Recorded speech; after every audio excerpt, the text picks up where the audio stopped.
ত্রয়োদশ জাতীয় সংসদ নির্বাচন সামনে রেখে জাতির উদ্দেশ্যে ভাষণ দিচ্ছেন জাতীয় নাগরিক পার্টির আহ্বায়ক নাহিদ ইসলাম।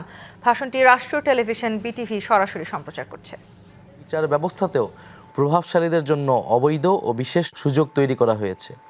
ক্ষমতার কাছাকাছি থাকা রাজনীতিক, আমলা ও দুর্নীতিগ্রস্ত ব্যবসায়ীদের একটি চক্র রাষ্ট্রীয় সম্পদ, ব্যাংক ব্যবস্থা এবং উন্নয়ন প্রকল্পকে ব্যবহার করে নিজেদের সম্পদ বাড়িয়েছে, আর সাধারণ মানুষের জীবনের মৌলিক প্রয়োজন পূরণের সংগ্রামী ব্যস্ত থেকেছে। বাংলাদেশের উন্নয়ন পরিকল্পনা গড়ে উঠেছে রাজধানী ঢাকাকে কেন্দ্র করে। পরিকল্পিতভাবে এই মহানগর ও তার আশেপাশে বসবাসকারী 2 কোটি মানুষের চাহিদা পূরণের লক্ষ্যে বড় বড় সব অবকাঠামো, অর্থনৈতিক সুযোগ সুবিধা, শিক্ষা ও চিকিৎসা ব্যবস্থা গড়ে তোলা হয়েছে। আর এদের মাথার উপরে বসে রাজধানী কেন্দ্রিক একটি ছোট্ট ধনিক শ্রেণী তৈরি হয়েছে, যারা অসৎ উপায়ে রাষ্ট্রীয় সম্পদ নিজেদের মধ্যে ভাগাভাগি করে নিয়েছে। অথচ প্রকৃত উন্নয়ন হলে তা দেশের সব অঞ্চলে সমানভাবে বিস্তৃত হওয়ার কথা ছিল। গ্রাম, মফস্বল, শহর ও দেশের প্রান্তিক জনগোষ্ঠীর উন্নয়নের আকাঙ্ক্ষিত জনদাবি উপেক্ষিতই রয়ে গিয়েছে। এই বৈষম্যমূলক ব্যবস্থার বিরুদ্ধেই জুলাই বিপ্লব ছিল একটি গণবিদ্রোহ, যার লক্ষ্য ছিল পুরনো বন্দোবস্ত ভেঙে ন্যায়ভিত্তিক রাষ্ট্র কাঠামো প্রতিষ্ঠা করা। কিন্তু পুরনো ব্যবস্থার সুবিধাভোগীরা আবারও পূর্বেকার দুর্নীতিগ্রস্ত, বেইনসাফের বৈষম্যমূলক কাঠামো ফিরিয়ে আনতে পূর্ণ রাজনৈতিক শক্তি নিয়ে নির্বাচনের মাঠে নেমে পড়েছে। ফ্যাসিস্ট যুগে সংগঠিত গুম, খুন, নির্যাতন, মিথ্যা মামলা ও হামলার বিচার হবে। দীর্ঘ 15 বছর ফ্যাসিবাদী শাসনে খুনি হাসিনা গুম, হত্যা, বিনা বিচারে কারাবন্দী, হামলা, নির্যাতন, মিথ্যা মামলা করার ক্ষেত্রে পুরো রাষ্ট্রযন্ত্রকে ব্যবহার করেছে। এতে আওয়ামী লীগ ও তার ছাত্রলীগ সহ সকল অঙ্গ সংগঠন, police, RAB, BJP, DGFI, NSI এমন সকল সরকারি বাহিনী ও সংস্থাকে সক্রিয়ভাবে কাজে লাগিয়েছে।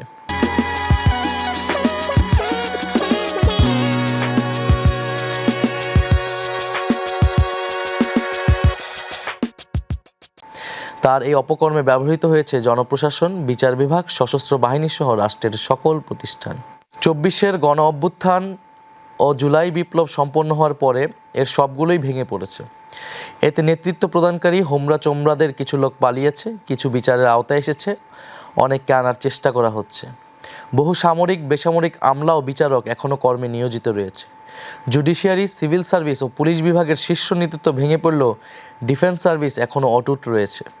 তবে হাজার হাজার খুনি, লুটেরা, অপরাধীদের সেনানিবাসে আশ্রয় নেওয়া, সেখান থেকে নিরাপদে দেশান্তরিত হওয়া, কর্মস্থল থেকে কিছু জেনারেলের পালিয়ে যাওয়া, অবসরপ্রাপ্তদের বহির্রাষ্ট্রে আশ্রয় নেওয়া ইত্যাদি আমাদের জন্য ছিল অনাকাঙ্ক্ষিত। আমরা স্পষ্ট ঘোষণা দিচ্ছি, বিভিন্ন বাহিনীর ভেতরে গুম, খুন, নির্যাতন, দুর্নীতি ও লুটপাটের সঙ্গে জড়িত লুকিয়ে থাকা সকল অপরাধীকে শনাক্ত করা হবে। তদন্ত ও বিচার প্রক্রিয়া সম্পন্ন করে প্রকৃত দায়ীদের বিচারের আওতায় এনে শাস্তি বিধান করা হবে। খুনি হাসিনাকে উৎখাত করার পর এই সকল অপরাধীকে গ্রেফতার ও আইনশৃঙ্খলা পরিস্থিতি নিয়ন্ত্রণের জন্য ম্যাজিস্ট্রেসি ক্ষমতা দিয়ে সারা দেশে সশস্ত্র বাহিনীকে নামানো হয়েছে। অপারেশন ডেভিল হান্ট শুরু হলেও অপরাধীদের শনাক্ত করা, অস্ত্র উদ্ধার, গ্রেফতারের মতো কোনো উল্লেখযোগ্য কাজ হয়নি। গুম বিষয়ক কমিশন 1850-টির বেশি অভিযোগ নিয়ে কাজ করেছে, কিন্তু দুঃখজনকভাবে নিরাপত্তা বাহিনীর ভেতরে লুকিয়ে থাকা ফ্যাসিবাদের দোসররা তথ্য ও আলামত নষ্ট করে তদন্ত ও বিচার প্রক্রিয়াকে বাধাগ্রস্ত করার চেষ্টা করছে। অন্তর্বর্তী সরকারের সঙ্গে বিভিন্ন ক্ষেত্রে এরা অসহযোগিতা করেই চলছে। আমাদের লড়াই হবে সেই নিপীড়নের ব্যবস্থা ও বিচারহীনতার সংস্কৃতি সমূলে উৎপাটন করা এবং আওয়ামী ফ্যাসিবাদের সকল প্রবণতা সমাজ থেকে মুছে ফেলা।